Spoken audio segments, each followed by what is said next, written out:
സാഹിത്യം, സിനിമ, സംഗീതം, സാസിസം എന്റെ പേരിൽ നടത്തിയ ഒരു പ്രോഗ്രാം.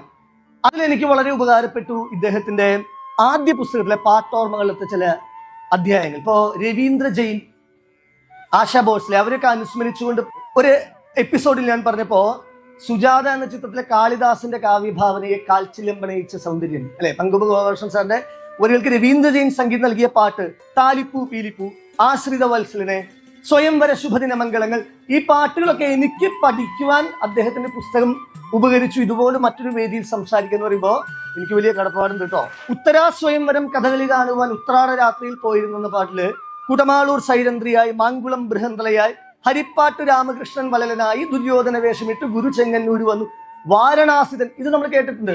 തെക്കൻ കേരളത്തിൽ ആട്ടക്കളരിയിൽ കളിവിളക്ക് തെളിയിച്ച കലാകാരന്മാരാണ് ഇവർ ഓരോരുത്തരും. കുടമാളൂർ കരുണാകരൻ നായർ, മാങ്കുളം വിഷ്ണു നമ്പൂതിരി, ഹരിപ്പാട്ട് രാമകൃഷ്ണപിള്ള, ഗുരു ചെങ്ങന്നൂർ രാമൻ പിള്ള, വാരണാസി മാധവൻ നമ്പൂതിരി, വിഷ്ണു നമ്പൂതിരി, ഇവരെ കുറിച്ചൊക്കെ എനിക്ക് പഠിക്കുവാൻ വഴിയൊരുക്കിയത് അദ്ദേഹത്തിന്റെ പുസ്തകത്തിലെ ആ അധ്യായമാണ്. അങ്ങനെ നോക്കിയാൽ ഇതൊരു പാഠപുസ്തകമാണ് പുതുതലമുറയ്ക്കും പഴയ തലമുറയ്ക്കും.